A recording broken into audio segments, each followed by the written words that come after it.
folks, it's me again. What am I doing? I'm making some daytime videos because I got about 2 hours to kill and my kids are at school, so I gotta go get them off the bus in an hour and a half, 2 hours. I'll make this the Monday What's New. What's new? It looks like the shop might be actually moving in a week or two. So soon as a backhoe gets moved out of the way and stuff starts moving, it'll be game on. So I'll give it a week or two. So I'll have some new videos. I got a few new videos that I've done. I've completely ran out of videos, so everything from now on, whether I might put some tool videos that are further out there every Tuesday. So if you watch my channel, there should be a tool video review of some kind, whether it be old, new, or just a Chris playing with a freaking tool on Tuesday. I will try to make a video as many times a week as I can. I always got something I'm doing. What's new? I picked up a 1986 Honda Big Red. If I show you a picture of it, it's got no engine. It's just a frame. But the good part is it's a frame with a registration. So I've been trying to acquire some parts to get it rolling. So I'm waiting for a person for a shipping quote. I might have the front. I might have the front. What do you call it? Front wheel with all the brakes and the front axle. And I need to get a a rear swing arm. I'm trying to find a complete rear swing arm. I think I have the drive shaft. It doesn't have an engine. It basically has a registration. So I have the whole. I should take a picture and I'll blend it in here for you. So remember, Chris, put a picture somewhere right about here. Picture. Install the picture. Okay. I'll make a little video or something. So, but first, I found a place to sandblast this frame for me. It's getting too cold out. I missed my little window opportunity. So I'm going to probably send it out, see if they charge me to sandblast it. And I'll see if they can paint it too. Apparently do sandblast and paint. I'll see how that works. I'll get this one sandblasted and painted. And I will see if I can get this chassis rolling. Or on wheels, and then I'll work on getting that one on wheels, and then when I have two rolling chassis, I'll start putting them back together slowly. Once I moved in the other shop, I should have the sandblaster back in pieces. I'm still fixing the bottom. Tonight I'm probably going to come back here and fix it. I got to do some cutting and welding. I'm going to attempt to get that done tonight. It's not raining, it's not snowing, it's not too cold, and I should be able to. I got the sheet metal and everything, so that shouldn't be a problem. What else? I still have a few reviews on Hercules chop saw cutter. I have a review to do on a little stool. I'll do that in the new shop. I did get a new Wen bandsaw because the person who bought it off me kind of wrecked it on. Still works. He mutilated it, so he bought me a new one. Works pretty good. I got all kinds of spare parts for a Honda, but I'll make another video showing you what I got at Honda. I picked up what else did I pick up? Oh, I picked up a box, one of those little Just Right fireproof boxes, real cheap online. They're like $700-800 for a little tiny box. So I found one extremely cheap used. So what I'm gonna do is use it for what do you call it? Lithium batteries, because well, why not put all my batteries in there and put the charger inside it? Because I really don't need I don't even know if the box. I know like it's flammable. It's made for paint cans, but I don't know if it'll work for like if I got a lithium battery in there.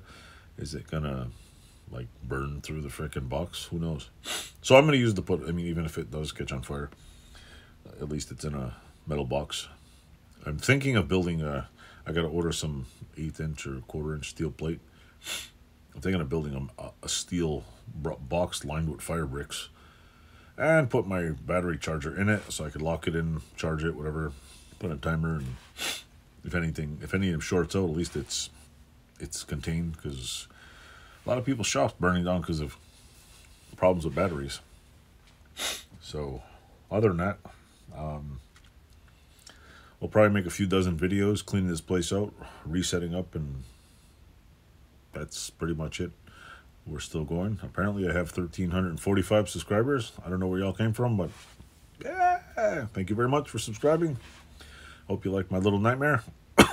It should get a little cleaner or at least one section will be cleaner. I'll just hide all the trash on one side. I'll hide all the junk in a pile for you. So expect to see a nice, no, who am I kidding? Expect to see a couple of clean spots. The new shop, I'm planning on putting a table in for my kids. Because, you know, kids want to come to the garage, so why not? I'm going to put an art table for them. What else? I got a lot of stuff here I'm working on. Mostly it's the things I have lined up are work on some older projects, finish some other projects, get the sandblaster done, sandblast, and I'm probably going to end up making a rack, just a small rack or put on the wall, just to hang parts to give it a little rattle can spray job. If the place that I talk to does spray painting, I don't want to powder coat. For some reason, everybody like powder coat, powder coat, powder coat. Honestly, I like paint. Call me old school. I'm not doing a Concours freaking restoration of the bike. I just want it to look nice, and I'm probably gonna scratch it to hell putting it back together. So the engine, I really hope this engine works. I really hope it works.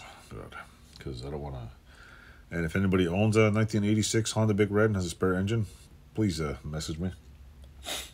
I'm pretty much confined the whole bike. I'm not sure about the engine.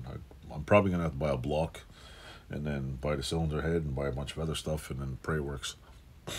And then I'll give myself a lesson on a complete engine rebuild, because I have never rebuilt an engine in my life. So, with that said, oh, and the newer one has it has fenders, but they are in a state of like take them off and throw them in the trash.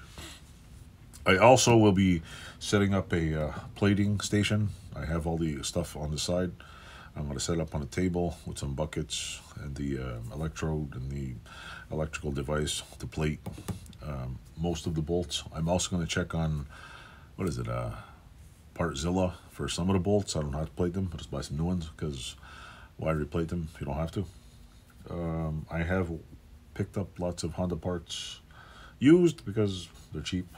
Some of the stuff, it's weird. Like, you'll see a Honda part for 300 bucks, and you'll see some guy selling one that's in better shape for 20 bucks. And I'm like, I think I'll take the $20 one, because it looks, you know, like it's still good. Stuff with splines and all this other stuff, and if there's no explanation if the splines are worn out and whatever, I usually avoid it. Usually if like they show a picture, like, look, it's all intact, I'll be like, oh, okay, this one's questionable, this one's like a... But for the most part, the hardest thing getting these bikes is fender. Like, you want original fenders. I think the last one I seen online was a brand new OEM fender for 800 bucks. I remember in 80, it must have been 80 or 89, I picked up brand new fenders for the Big Red, and they were about 400 bucks. And like inflation, they've quadrupled in price. So, you know. Other than that, c'est la vie. That's all I got for you. That's all I got for you in the week of what's new. So look forward, there'll be a new shop eventually. There'll be stuff spread out a little bigger. It's huge in there. It's got to get cleaned out. I think they're going to start working on the roof, even if there's a rainfall in one corner of it, I could still work in there. So just I'm gonna have to run a 20 amp plug and a few other things. The lighting is half done. I gotta get some more lights for it. So toodles, thanks for watching. Don't forget to like, subscribe, and stay tuned. I got all kinds of crap I'm working on. Thanks for watching.